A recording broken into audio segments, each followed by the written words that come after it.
Soy Felipe Gamboa, director de innovación legal en Miranda y Amado y cofundador de Legal Hackers Lima. Y ahora tengo el honor de presentar a Ana Marra, que ya te veo aquí conectada, y también a Adolfo Silva.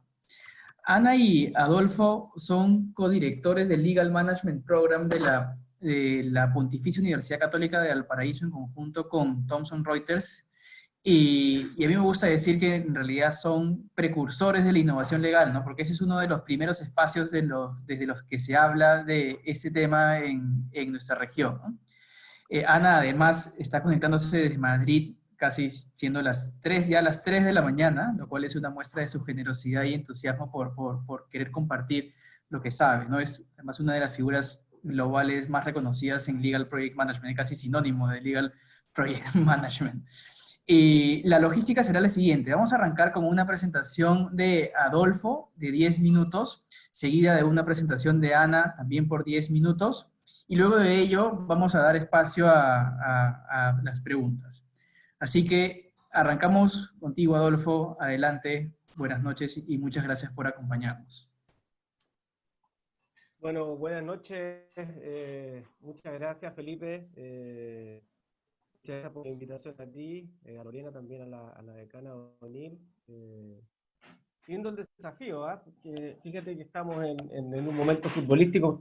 Justamente estaba escuchando a mi buen amigo Antonio Leal, hace casi 3 años. Comentábamos con Antonio de cómo ir generando espacios en Latinoamérica para poder justamente conversar un poquito más de cómo ha cambiado el mercado legal, pero siempre hablábamos de que los programas y las cosas que hiciéramos tuvieran como un gusto a Copa América. Nunca pensé que justamente me iba a tocar en tiempo real ver cómo Colombia le está ganando a Chile, cómo Perú está empatando con Brasil. Así que la verdad es que sí es difícil para aquellos que nos gusta el fútbol. Me imagino que también, y especialmente el cariño que tenemos a Ana, que está justamente, como decías tú, desde Madrid, haciendo un esfuerzo grande, digamos, para poder estar hoy día acá. Bueno, ¿qué es lo que voy a compartirles? Básicamente me confirman que se ve la pantalla, ¿sí? ¿Se ve bien? Se ve. Sí, No se se ve. ve en modo presentación, se ve con PowerPoint, pero se ve. Ah, ya, bueno.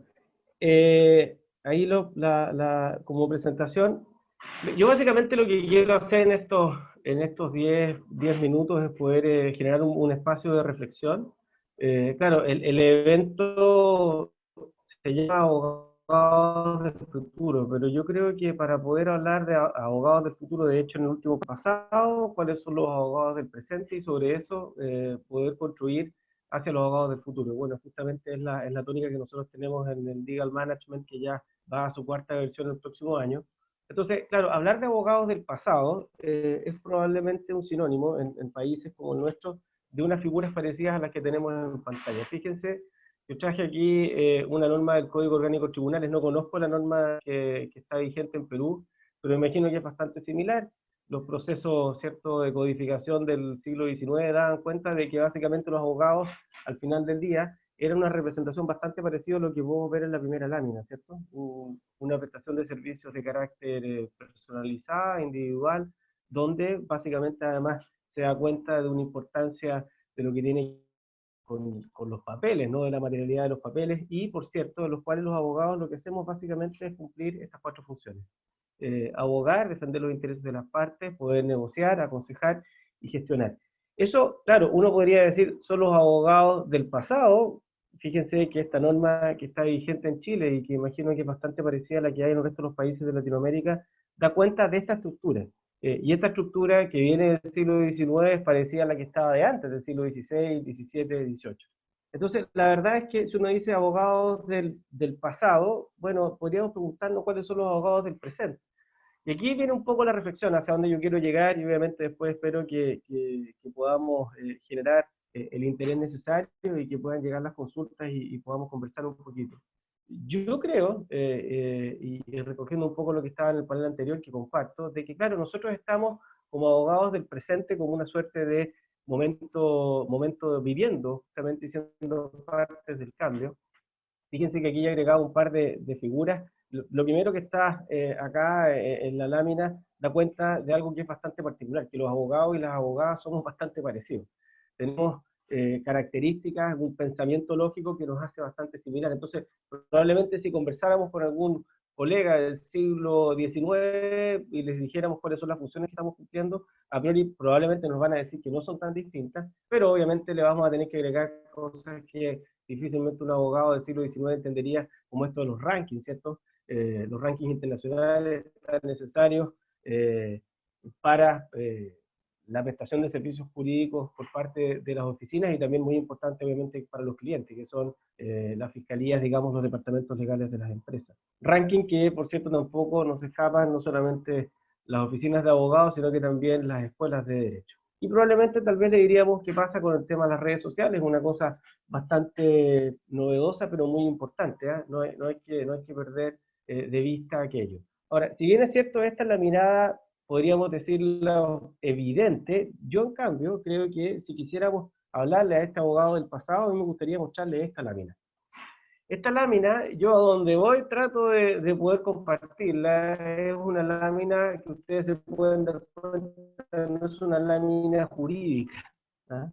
Es una lámina que da cuenta de la curva de desarrollo justamente de, de la revolución digital, este crecimiento exponencial que surgió en la década de los 60 del siglo pasado, ya está absolutamente disparada, que vean este tipo de cosas, porque cuando uno la ve, y como los abogados somos lógicos, uno podría decir, no, es que la verdad es que yo no creo, esto es la revolución, para mí yo prefiero seguir pensando que estamos como la mirada del abogado que yo les mostraba, que aboga, que gestiona, etcétera, que aconseja, no ha cambiado tanto el mundo ha cambiado un montón de veces, pero resulta ser de que cuando uno mira esta curva, hay ciertos hechos que son indudables, y los cuales da cuenta justamente de que esta evolución ya está en curso, y no solamente en curso, la curva justamente da cuenta de que el crecimiento es exponencial, nosotros estamos básicamente por aquí en la curva, y ya el nivel de desarrollo que tiene justamente la tecnología ha alcanzado diferentes áreas, y lo que ha ocurrido, y por eso hablo de que el pensamiento y las características de los abogados es bastante particular, nos alcanzó a nosotros. Yo cada vez que escucho los paneles, cada vez que converso esto con los colegas, uno tiene una formación, ¿cierto? Que es la formación más propia del abogado clásico, el que mostré, porque la verdad es que esa es la formación con la cual uno recibe generalmente en la universidad, y es el lenguaje con el cual uno también se entiende con los otros colegas y también hacia también el público, con los clientes. Pero la verdad, para ser justo, es que esta curva está absolutamente en desarrollo, la parte exponencial, y nos guste o nos guste, es un hecho de que esto ya está absolutamente en curso. Entonces, yo diría, como también le he escuchado a muchos colegas, tanto latinoamericanos como norteamericanos, personas que son justamente que vienen estudiando este tema hace tiempo, de que aquí se puede producir, yo creo un poco, suena un poco como el terror, pero esto de los dinosaurios, es decir, alguien ve esto, lo reconoce y se da cuenta de que efectivamente es un escenario, un mundo diferente, o probablemente no se da cuenta. De hecho, hay algunos que ya dicen que podríamos incluso estar viviendo una época parecida al Renacimiento, y obviamente cuando se produjo el Renacimiento, aquellos que les gusta la historia, sabrán de que habían muchos que negaban que estuviera produciéndose un crecimiento de las artes, de la ciencia, etcétera. Pareciera ser de que estamos viviendo un tiempo de cambio, yo creo que definitivamente es así, cada loco con su tema, yo creo que el cambio se produce a mediados de los 90, hay varios hechos que dan cuenta justamente de aquello, y además coincide con ese cambio de los 90 con la llegada de una nueva generación. Yo siento que muchas veces, claro, uno parte por esto, es como colocar, en Chile decimos, no sé si se dice también en Perú, la carreta delante de los bueyes, es importante encontrar cuál es la causa, encontrar cuál es el estado de las cosas hoy por hoy, y sobre eso poder proyectar los cambios que vienen a futuro. Por eso es que los millennials justamente es una generación que nace por ahí, la última parte de los millennials cerca de los 90, y en los 90 fue cuando se produce justamente ya un crecimiento exponencial, la masificación de Internet, y sobre lo cual después empieza a afectar a diferentes disciplinas, y de nuevo, y nos llega a nosotros los abogados. Fíjense que cuando uno conversa este tipo de temas con personas de otras áreas, por ejemplo, no sé, de la ingeniería, y uno le dice, no, es que lo que pasa es que nosotros ahora tenemos las causas digitalizadas, y además nosotros estamos escaneando y tenemos trabajo online, alguien de la ingeniería le va a decir, bueno, pero ¿por qué no lo habían hecho antes? Si nosotros veníamos trabajando con ese tipo de cosas hace tiempo. Entonces, la verdad es que este cambio, que ha sido exponencial, llega a diferentes disciplinas, y nosotros, para ser justo con nuestra formación, porque se parece bastante a esa foto que mostré al principio, nos ha costado un poco, pero ya además con un cambio generacional es más o menos evidente. Entonces, claro, cuando uno piensa en abogados del futuro, empieza después el otro mito. ¿Qué pasa con esto de la inteligencia artificial? ¿Qué pasa con los robots?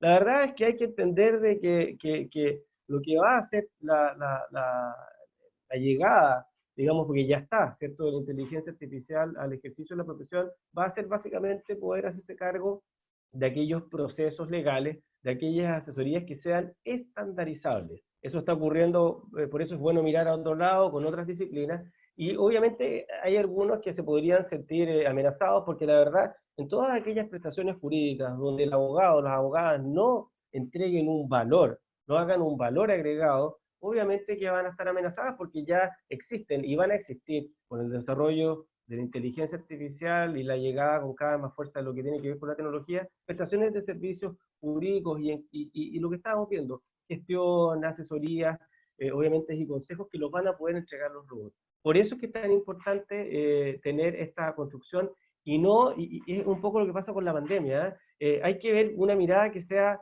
amigable, y cuando digo amigable hay que buscar una mirada que compatibilice las cosas. Probablemente más de algunos que me está escuchando le ha tocado conversar y me dice, no, bueno, sí, es que ahora yo tengo las audiencias por Zoom, tengo mis clases por Zoom, tengo mi trabajo por el home office, lo hacemos a través de plataformas.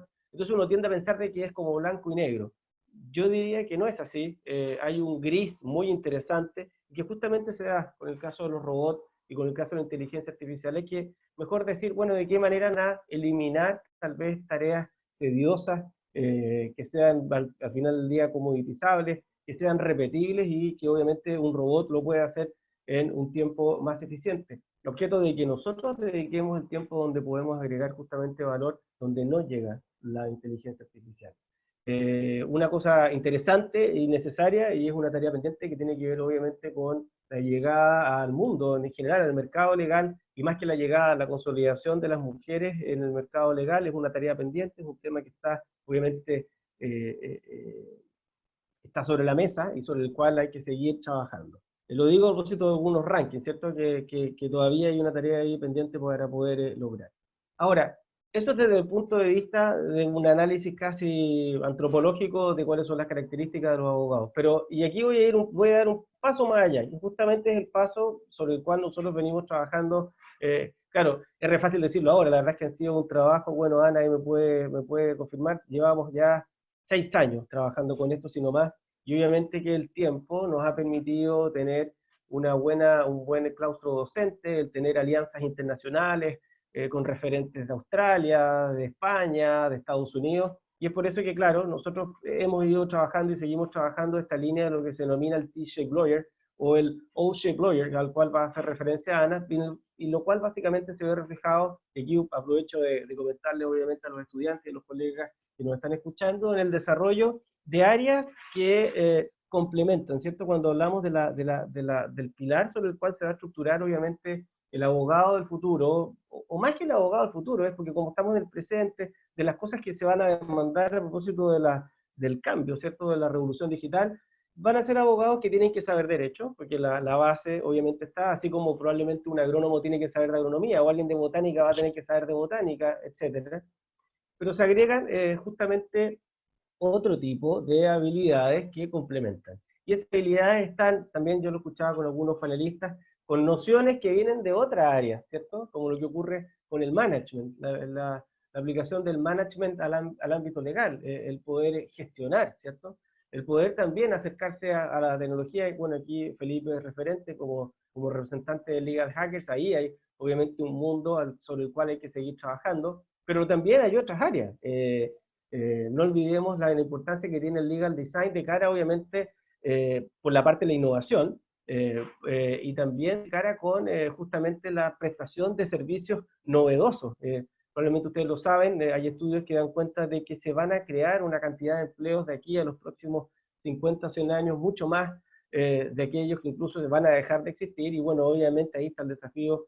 En eso consiste la innovación no se trata de ser creativo por ser creativo, es crear nuevos productos, en este caso nuevos servicios que puedan lograr realmente y agreguen un valor, y ahí el legal design, que es la mezcla del diseño, justamente con el ámbito legal, tiene mucho que entregar. Y asimismo, con, algo decía Felipe, con la gestión de proyectos legales de los cuales, bueno, Ana es referente mundial. Y lo mismo también ha salido en estos paneles que yo estaba escuchando con mucha atención, áreas de comunicaciones, de las cuales, por ejemplo, la colega Lorena Borgo es especialista en temas referidos a marketing, en temas referidos a la venta, ¿cierto? Cosas que no nos enseñaron en la universidad, pero que sí van a ser muy importantes porque están dentro de este contexto de cambio. En definitiva, si a mí me preguntan, porque algo habíamos comentado justamente en la preparación del panel, yo creo, esto parece como un mapa del tesoro, pero yo creo que un buen ejercicio es empezar a mirar estos mapas que poco a poco estamos forjando, estos mapas de Legal Tech. Ustedes saben que mapas de Legal Tech se han empezado a hacer por los países. Hay mapas que, por ejemplo, están en materias regulatorias, como pasa, por ejemplo, aquí con materias de fintech. Un buen ejercicio mirar estos mapas, como por ejemplo este que es del 2017 de Thomson Reuters, porque la verdad es que uno empieza a darse cuenta cómo el derecho escenario. Y para cerrar, no sé cuánto es el tiempo, espero que no tan mal, yo traería un poco, claro, una frase de Don Albert en el sentido de que hay que hacer las cosas distintas. O sea, si queremos encontrar una respuesta a este mundo que cambió, no podemos pretender encontrándolas haciendo las mismas cosas que hacía este señor, este abogado, esa foto, ¿cierto? Esa representación del abogado que le prestaba servicios a una viuda en el siglo XVI o el siglo XVII. Reconozcamos, démonos cuenta que el mundo cambió, no tengamos sustos, y sobre eso pongámonos pongámonos a trabajar o sigamos trabajando para poder entregar las respuestas que en definitiva el mundo, los clientes y el entorno esperan. Eso sería, Felipe. Gracias. Gracias, Adolfo. Muchas gracias por tu presentación. Ana, el escenario virtual es tuyo. Bueno, entonces voy yo también compartiendo pantalla. Mientras tanto, un agradecimiento a todos los organizadores y a todos los que nos estáis siguiendo, que sois muchos. La verdad, aquí son las 3:10 de la mañana, pero se me hace muy corto este evento porque ha sido muy interesante, tanto por los ponentes. Me habría gustado, os digo la verdad, estar en todos los paneles, porque en todo me habría gustado conversar, había muchos puntos de interés y me habría gustado también estar en la parte de pregunta y respuesta porque quizá no a todas se haya podido dar respuesta, pero las preguntas eran extraordinarias, con lo cual una actividad muy importante tanto en el chat como en el apartado de pregunta y respuesta. La verdad que muy bien. Voy a compartir pantalla un momento y paso yo a explicar mi parte. Entonces, ¿me confirmáis en cuanto se vea? Por favor. ¿Sí? Lo vemos. Vale, fenomenal. Bueno, yo quería hablaros de varios temas en estos 10 minutos. Primero, esto lo encontré en las redes el 11 de octubre, que era el Día de la Internacional de la Niña. Y me ha gustado mucho el mensaje. Decía que nunca ha sido un vestido, ¿vale? Quizás porque instintivamente he pensado que quizás nunca ha sido una toga. O quizás esta toga pueda también ser un mantel para abogados con superpoderes, porque es lo que le estamos pidiendo, que los abogados tengan superpoderes y que se transformen desde los abogados que sencillamente eran asesores de un determinado negocio para un determinado cliente, a personas que están activamente implicadas dentro del negocio y en una relación cada vez más transparente y más empática con el cliente mismo. Cuando Adolfo ha mostrado el modelo del T-Shaped Lawyer, evidentemente ha insistido sobre dos factores. El primero, que nadie le va a pedir a un abogado que renuncie a su conocimiento legal y a sus habilidades típicamente legales, como pueden ser la habilidad de escritura, la habilidad investigativa o la habilidad oratoria, sino que le vamos sumando.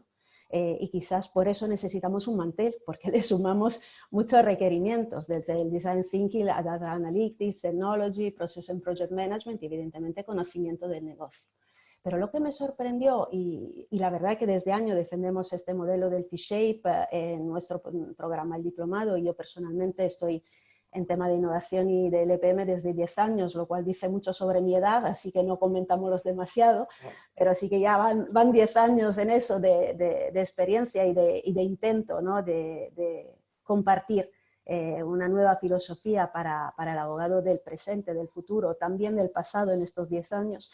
Bueno, esto es una parte, es una representación que me gustaba, que nos gustaba, pero me llamó muchísimo la atención otra, que vi en el último año, año y medio, los Shape Lawyer. Y es esto el resultado de un trabajo de una persona que se llama Dan Kane, que es General Counsel Tener por Rail, y que ha creado sobre esto un grupo, incluido una página web. Lo que es revolucionario de esta imagen, de este modelo, es que por ningún lado vemos alguna referencia al conocimiento. Entonces estamos en un sector que es basado en el conocimiento y sin embargo nos encontramos con un modelo basado en skills, skill-based model. Y esto creo que llama la atención. Llama la atención porque nos preguntamos, por lo menos yo me pregunté, ¿dónde está el conocimiento? Es verdad que el tener habilidades de este tipo, que ahora veremos tan desarrollada, nos permite luego acceder al conocimiento de una forma casi más natural. Quiero decir, podemos empezar por las habilidades y terminar con el conocimiento en vez de tener conocimiento y terminar desarrollando más habilidades. Y esta visión me ha convencido. El Shape Lawyer es un abogado optimista y esto es el primer punto a su favor, que estamos saliendo un poco del rasgo escéptico que muchas veces tenemos los abogados y sobre todo de una visión negativista. Que creemos no tener y que sin embargo dentro de una empresa, por ejemplo, se nos reprocha mucho. Estaba escuchando antes el panel, ¿no?, de expertos, de profesionales que trabajan en departamento de servicio jurídico y me daba cuenta de lo bien que lo hacen, pero que todavía la función jurídica dentro de una empresa se tiene que entender y se tiene que conocer. Mucho le falta aún para que pueda generar valor. De hecho, me ha sorprendido y me ha gustado enormemente el Canvas de Antonio Santander, porque yo hace 3 años publiqué un libro sobre el tema del Business Model Canvas aplicado al sector legal. Y en este caso yo lo utilicé de forma más tradicional y lo que intentaba con el Canvas era demostrar que había una propuesta de valor por parte del Departamento de Servicio Jurídico.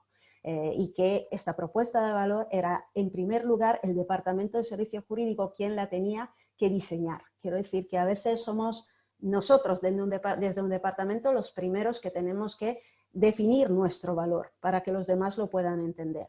Y una vez que lo tenemos listo como herramienta, bueno, es una herramienta que se puede compartir para que realmente el abogado pueda transformarse cada vez más de abogado de área de apoyo en abogado de área proactiva y aliada del negocio. Entonces el optimismo es uno de los valores clave de los Shape Lawyer. Y luego tenemos un abogado que tiene que ser open, que tiene que ser abierto, con lo cual nos referimos sobre todo a un mindset que no tiene que ser fijo, que tiene que ser abierto, que tiene que ser dedicado, ¿no?, al descubrimiento, tal como en la palabra encontramos oportunista en sentido bueno. De búsqueda de las oportunidades, de identificación de las oportunidades y también de creación de las oportunidades. Con lo cual, explorar nuevos entornos, incluido entornos que pueden ser no cómodos. Yo que, bueno, cuando imparto clase de Legal Project Management siempre digo que lo ideal es sentirse cómodo en zonas que no son de confort. Aprendemos a estar cómodos en zonas que son incómodas. No hay nada de mal en eso. Es decir, no siempre conseguiremos estar en zonas cómodas, pero sí podremos sentirnos cómodos. Y esto es importante, ¿no?, la actitud con la que hacemos las cosas. Ownership se refiere a que seamos responsables de lo que estamos haciendo como abogado. Quiero decir, que no sea algo que asumimos y que cerramos rápidamente, sino que lo sentamos parte de nuestra profesión, de nuestra misión, de nuestro rol dentro de la empresa. Y finalmente, original en el sentido de creativo, de solucionar los problemas de una forma creativa. Antes lo estaban mencionando, yo creo que fue José Enrique que mencionó el tema de la creatividad, ¿no?, y de aportar nuevas formas de trabajar. Entonces, original significa justamente esto. Vamos a ser originales, vamos a ser atrevidos, vamos a encontrar nuevas maneras de llevar a cabo la práctica legal. ¿Por qué? Sencillamente porque los retos han cambiado y las necesidades del cliente también.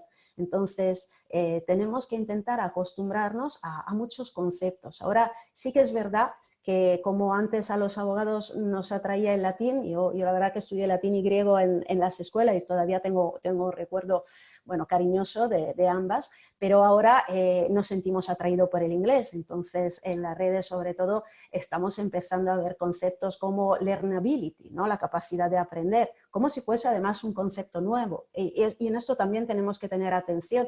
No se trata de conceptos nuevos. Yo esto lo veo en el boletín de nota de mis niñas desde 10 años. La capacidad de aprender a aprender. Sin embargo, sí que necesitamos esta habilidad. No es nueva, pero la necesitamos y es probablemente a la base de los Shape Lawyer. Una vez que tú eres Open, Opportunist, Original y Ownership, se te hace fácil probablemente aprender el contenido tough, ¿no? El contenido duro de la práctica legal, el más importante.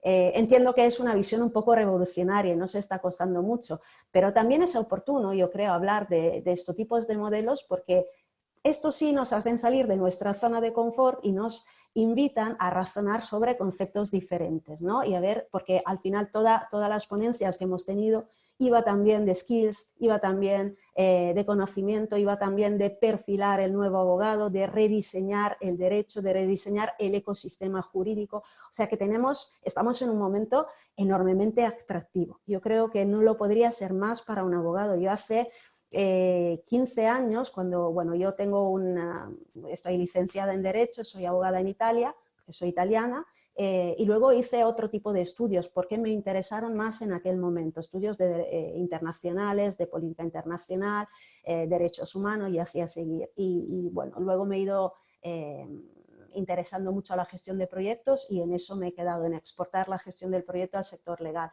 Pero sí que es cierto que hubiese sido un entorno, el momento en que me licencié, tan interesante como esto, bueno, habría seguido ejerciendo como abogada porque tenéis delante unas oportunidades extraordinarias de rediseñar la práctica legal y de rediseñar el derecho. Y esto, bueno, es un reto extraordinario. Otro reto extraordinario que además menciono porque coincide con el momento que estamos viviendo, la expedición de Ernest Shackleton. Sabéis que era un explorador de Antártida. Yo no soy una experta, lo reconozco, de exploraciones, pero sí que me gusta mucho viajar. Y un día vi un vídeo del BBVA sobre este tema, la expedición de Ernest Shackleton con el barco del Endurance en el 1914. Y os la menciono por la dificultad que tuvieron que vivir en aquel momento. Considerar que este barco de repente se bloquea en los hielos con 29 personas a bordo.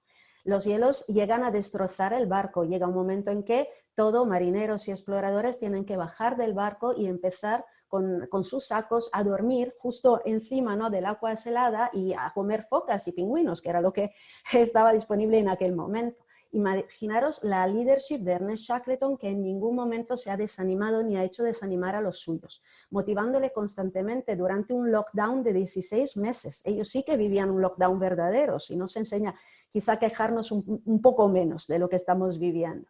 Tenían 16 sacos de la mejor calidad, de renos, y otros sacos que eran destinados originariamente a los marineros, porque se suponía que solamente los exploradores iban a tocar el suelo y a vivir en las condiciones más extremas. Bueno, Shackleton lo primero que hizo es una extracción a suerte de estos sacos, para que tocaran a quien tocaran, ¿no? Y luego se vio que hizo trampa, porque casualmente a todos los marineros le tocaron los sacos de renos y a los exploradores los sacos menos buenos, los sacos de lana.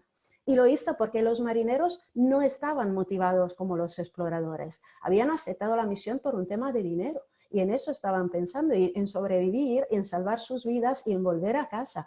Pero los exploradores tenían muchísima más motivación, que le había hecho aguantar más tiempo las condiciones extremas en que estaban viviendo. Este es leadership. Hemos hablado de leadership de los abogados en los departamentos. Bueno, esto es un ejemplo de leadership. Y como hemos hablado de selección de recursos humanos, ¿sabéis cómo seleccionaba Shackleton las personas que le iban a acompañar en su viaje? Bueno, tenían que tener dos calidades. Tenían que ser optimistas. De hecho, él cuando se bloqueó el barco en el hielo, lo primero que dijo es: chicos, de esta salimos. Y la segunda calidad es que tenían que tener paciencia. Y esto es verdad que parece no muy épico, pero es muy importante a la hora de saber cuándo moverse y cuándo no moverse frente a las condiciones de tiempo meteorológico que hay durante la exploración. Entonces, todo un hurry, stop, hurry, stop. me pregunto qué característica elegimos nosotros, qué habilidades buscamos nosotros en las personas que viajan con nosotros en la experiencia del derecho. Entonces, como cliente, ¿qué tipo de habilidades buscamos en un abogado? Como compañero de viaje, en el caso en que nos representa o en el asunto corporativo que está tutelando, que está defendiendo. Tenemos delante muchas preguntas y creo que estamos, con todos estos eventos que se están multiplicando, creando muchas respuestas. De hecho, creo que la respuesta, quizá la más original, es, a pesar de que yo y Adolfo siempre trabajamos mucho para intentar sacar en el mercado el programa más atractivo, el que pueda dar más valor, el que la gente pueda considerar más satisfactorio. Bueno, a pesar de esto, yo creo que son las redes en este momento lo que están dando un empujón muy, muy fuerte hacia el concepto del nuevo abogado. Quizá es abrumador, incluido todo lo que encontramos en las redes, y no nos da tiempo de asimilar los cambios en los que nos enfrentamos. Entonces, es muy importante a veces tomarse un respiro y definir tu propia propuesta de valor como abogado y decir, bueno, yo tengo esta propuesta de valor. Si pienso de aquí a 3 años vista, ¿será una propuesta sostenible? ¿Será una propuesta competitiva? ¿Estoy ofreciendo al mercado y al cliente lo que verdaderamente será un valor a 3 años vista? ¿O tengo que formarme más? ¿Tengo que completar este gap que me falta? Entre otras cosas, el gap digital, por supuesto. Aquí sencillamente un par de artículos del Financial Times para ir cerrando. Lo primero, esta frase que me ha gustado mucho de James Anderson en un artículo que habla de 10 legal practitioners, fundamentalmente 10 abogados que en su despacho están liderando la parte de innovación. Bueno, él dice que los socios de un despacho no tienen que ser un libro, tienen que ser un blog. O sea, tienen que ser algo que cada día se actualiza, cada día se puede manejar, cada día habla de lo que está ocurriendo. Entonces, esto es un poco el fixed mindset contra un open mindset, ¿vale? La idea que cada día nos actualizamos. Y es algo que vivimos todos los profesionales, seamos o no seamos abogados. Y es esto que nos tiene que motivar a estudiar más, a prepararnos más y a conocernos más y a conocer mejor nuestros equipos, por supuesto.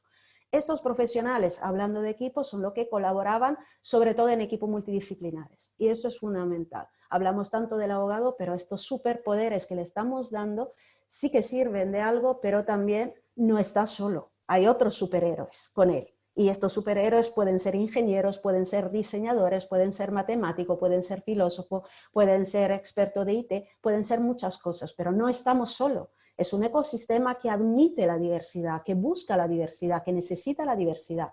Entonces los abogados no estamos solos. Y no solo pensamos en transformación digital, como bien se ha dicho, no es toda la innovación que podemos hacer. Con lo cual, lo importante es entender la necesidad que tenemos y dar respuesta a esta necesidad. Y si tiene que ser una respuesta digital, será digital, si no será otro tipo de respuesta. Pero el foco tiene que estar en las necesidades que tenemos. Y finalmente, para cerrar, otra frase de estos artículos que además comparto en las redes y ahí me encontráis si queréis seguir conversando, es el tema del delivering the law differently. Esta es la frase que quizás resume, y no tengo la pretensión de hacerlo yo, pero lo dejo en las palabras de Graham Richardson de Evershed Sutherland, resume la jornada de hoy.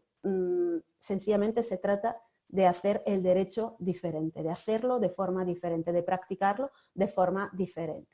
En este caso, fijaros que además se habla de una legal tech, un nuevo provider dentro del mercado que lo que hace fundamentalmente es aims to streamline the work process for companies, o sea, muy centrada en diseñar el flujo de trabajo para las empresas y hace referencia a lo que son los non-disclosure agreement, como si fuera con non-disclosure agreement automatizados, vamos a decirlo así, como si fuera una novedad, y ya sabemos que novedad ya no es, por todos los proveedores que nos permiten llegar a eso. Entonces, de un día al otro, lo nuevo pasa a ser ya no tan nuevo. Entonces, estamos ahí en constante búsqueda, estamos abiertos, estamos open, estamos optimistas, como nos dice el abogado Shape, porque hay muchas oportunidades y podemos disfrutarla de verdad, no solo para nuestra ventaja, sino para la ventaja de todo ecosistema que nos gira alrededor y al que tenemos, bueno, la responsabilidad de satisfacer a través de una función legal en condiciones y una justicia de calidad. Y con esto cierro y espero no haberme extendido demasiado, Felipe. Gracias, Ana. Muchísimas gracias por tu exposición y tan inspiradora como siempre. Estamos casi contra la hora, así que vamos a tener muy pocas preguntas. Ya, había una pregunta así que creo que es muy pertinente porque el jueves tendremos un panel con estudiantes de Derecho, estudiantes de la Universidad del Pacífico, ¿no? Pero adelantándonos un poco a esto, la pregunta es para ambos. O sea, quisiera preguntarles, o sea, ¿qué nuevas rutas de crecimiento profesional encuentran hoy en día los estudiantes, vistos los cambios que están habiendo en el mercado de servicios legales? ¿Y cuál es ese, y cómo esto impacta también a las escuelas que forman abogados, ¿no? ¿Cómo tienen que actualizar sus propuestas de valor para no sucumbir ante planteamientos alternativos como lo que, por ejemplo, menciona Ana en las redes, ¿no? Entonces, planteo esas dos preguntas así para ambos. Uf, eh, un temazo, ¿ah?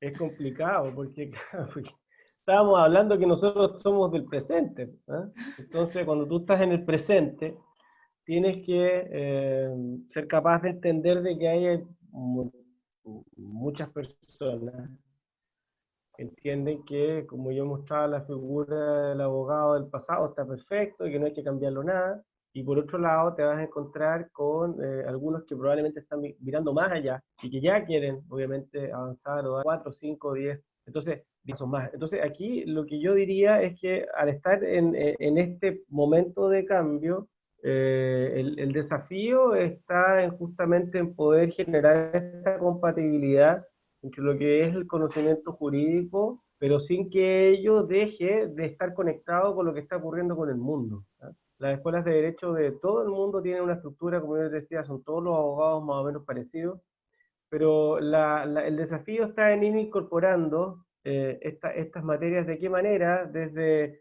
bueno, desde cursos de especialización que se pueden hacer después del grado. A nivel de grado hay varias alternativas de cursos, digamos, optativos. También se pueden ir incluyendo dentro de las mallas curriculares. Nosotros también hemos hecho algunos ejercicios de poder ir incluyendo y perder un poco el miedo, como lo hemos comentado, de poder traer, por ejemplo, trabajar, qué sé yo, con informáticos o un matemático, tener esa mirada multidisciplinaria. Yo creo que también es una necesidad del mundo actual y llegó, yo creo que llegó para quedarse. Una reflexión a propósito de lo que decía Ana, que bueno, la verdad que, bueno, por algo ya estamos tiempo trabajando, estamos en la misma línea. Claro, si el mensaje hacia los estudiantes es claro que se atrevan a ser exploradores, ¿ah? Y que se atrevan y que no tengan miedo, que, que esto probablemente les va a acomodar muchísimo y que se den cuenta de que hay un mundo de oportunidades para poder, justamente como decía Ana, para poder explorar. Una cosa que sí, que a mí me ha tocado, y no sé si Felipe tú piensas lo mismo, pero a propósito del tema de la tecnología, justamente cuando uno empieza a trabajar con personas que están ligadas con el tema tecnológico, que no son abogados, sino que son justamente especialistas de esta materia, uno empieza a darse cuenta que la tecnología está y debiese después estar en el futuro al servicio del ser humano. Y en ese sentido, desde el punto de vista de los abogados, la tecnología no es un fin en sí mismo, y lo importante es colocar en este trabajo de exploración el foco en el servicio. La tecnología debe estar justamente en atención y estar ligada y prestarle una novedad o una mejora al servicio que se quiera crear en este camino de exploradores y exploradoras que recién está comenzando, ¿eh? Porque Ana lo dice con una propiedad que yo también lo veo. De repente uno parece medio loco, ¿cierto? Porque uno dice, pero ¿cómo? Y alguien dice, pero ¿dónde hay oportunidades? Por eso uno empieza a meterse en esto y se empieza a dar cuenta, a mí me ha pasado, que uno está parado, solo, en un campo enorme, pero justamente hay que atreverse y poder dar ese paso y a partir de ahí seguir avanzando. Sí, bueno, yo puedo añadir muy poco, pero creo que lo importante es, para empezar, no sentirse solo, ¿no?, en todo eso, encontrar siempre grupos, porque grupos hay de personas que te ayudan en el viaje. Entonces, tanto profesionales como no profesionales, a nivel personal incluido, gente que te apoye en el cambio. Y esto es fundamental. Y luego saber qué cambio quieres, porque realmente estamos bombardeados con muchas ideas y son todas ideas atractivas. Entonces, no es lo mismo dedicarte a estudiar Legal Project Management o dedicarte a estudiar Legal Design Thinking, por ejemplo, y sin embargo ambas son muy atractivas. Entonces, quizás hay que ver cuál es primero la necesidad de cada uno. Si estoy en un entorno donde, por ejemplo, hay una cantidad importante de flujo de trabajo, quizá me interese más centrarme en metodología de mejora de procesos. Si estoy en un entorno más a contacto, ¿no?, con las personas, quizá me interese más formarme en habilidades de comunicación, habilidades de empatía, habilidades de solución de conflicto, habilidades de mediación. Quiero decir, siempre tener los ojos abiertos en qué nos queremos transformar y en qué se tiene que transformar nuestro despacho. Y a partir de ahí, aliados hay muchas escuelas de negocio que lo están haciendo bien. Yo creo que con Adolfo, como habéis dicho, nosotros empezamos con el programa de la Universidad de Valparaíso de Chile, que en aquel momento fue en Latinoamérica muy revolucionario, pero se han multiplicado las propuestas y son todas propuestas muy buenas, porque además tienen la ventaja de contar siempre con los profesionales mejores en aquel momento en el mercado. Quiero decir que no son necesariamente profesores, sino más bien que son expertos, que son abogados que realmente están on field todos los días, que saben los pains y los gains y que pueden contarnos mucho. Entonces, yo creo que se tiene que brindar verdaderamente la oportunidad de crear estos networks cada vez más potentes, porque al final tiene que haber una parte de la abogacía que lidere el cambio. Y creo que en LATAM, por mi experiencia, hay gente muy capacitada y con mucha voluntad para llevar a cabo este cambio. Entonces, la predisposición y la actitud yo lo he visto muchas veces y la calidad es grande, con lo cual adelante, porque eventos como esto ayudan muchísimo a que el cambio se cree y se haga. Sí. Y ahí agregaría porque hay una clave de interdisciplinariedad en lo que mencionas, ¿no? O sea, que el derecho ha dejado de ser solo de abogados y cada vez más se necesitan colaborar con otros profesionales. Y en su experiencia, o sea, ¿es atractivo el derecho para otras profesiones? O sea, o ¿qué podemos hacer como abogados para atraer a otros profesionales y conjuntamente empezar a generar más soluciones a los problemas de las personas? O sea, yo por lo menos creo que sea atractivo. Esto es como lo que pasa con los idiomas, ¿eh? A los abogados nos criaron para poder hablar un idioma solamente entre nosotros. Y resulta ser de que el mundo cambió y ahora tú te das cuenta de que ese idioma tienes que compartirlo con otra persona que habla otro idioma. Entonces, cuando uno empieza a conocer un poco y mirar la puerta del vecino y empezar a conocer otro idioma, por eso es que en algunas escuelas de derecho se les está enseñando a los estudiantes, por ejemplo, a programar. Y no es casualidad, porque empiezan a tener noticias de otros idiomas. Entonces, cuando tú empiezas a tener noticias de otros idiomas, puedes hablar con otra persona y puedes complementar, y ahí viene justamente la riqueza, eh, eh, que es distinto a la formación que siempre hemos tenido. A los abogados nos criaron para hablar, eso es casi como medio de broma, medio en serio, con chistes de abogados, con lógica de abogados, para hablar entre abogados, de hablar cosas de abogados, y nos criamos así, eso fue lo que heredamos. Entonces nos encontramos con un mundo distinto y las oportunidades son múltiples. Claro, es cierto que parece bastante como etéreo, difícil, digamos, de poder resolver, pero con el tiempo se ha ido sentando, Felipe, ¿eh? O sea, yo por lo menos creo que estas disciplinas a las cuales yo hacía referencia, en las cuales, claro, estamos trabajando, el tema de management, por ejemplo, hay un área en la parte de legal design thinking, la parte de tech que tú manejas muy bien, la parte de sales, de venta o de marketing, o derechamente ver los asuntos como proyectos. Pareciera ser de que termina por aglutinar diferentes subespecialidades que obviamente se pueden demandar de cara a los abogados. Muchos de ellos ya los tienen, pero por la práctica. El tiempo que viene debiese ser justamente poder darle más sustento, más estudios, tal vez incluso investigación, ¿por qué no? Y conforme vayamos avanzando en este transitar. Bueno, yo creo que ha sido un poco una curva. Quiero decir que si pensamos a hace algunos años, yo por lo menos cuando hablaba con los profesionales que se dedicaban a marketing, por ejemplo, a recursos humanos en los despachos, se sentían un poco como islas, bastante aislados, bastante solos en lo que hacían todos los días y no muy comprendido por los demás abogados. Yo creo que esto está cambiando porque al revés, ahora lo que se buscan son equipos multidisciplinares. Entonces, sí, los abogados, yo creo que están definitivamente interesados en trabajar en equipos multidisciplinares, hay que crear condiciones para que los que vienen desde fuera estén interesados a trabajar en el sector legal. Esto también hay que hacerlo atractivo, no necesariamente lo es, hay que hacerlo atractivo y significa también aprender a hablar con otro idioma, y el legal design es un ejemplo muy claro. El legal design al final es una disciplina que pretende simplificar aquella comunicación tan compleja que estábamos comentando antes, por la razón por la que un contrato se puede transformar en una página de casi un cómic, para entendernos, y se ha intentado hacer. Entonces, tenemos que ser capaces de atraer talento diferente. Y eso significa también trabajar sobre esto.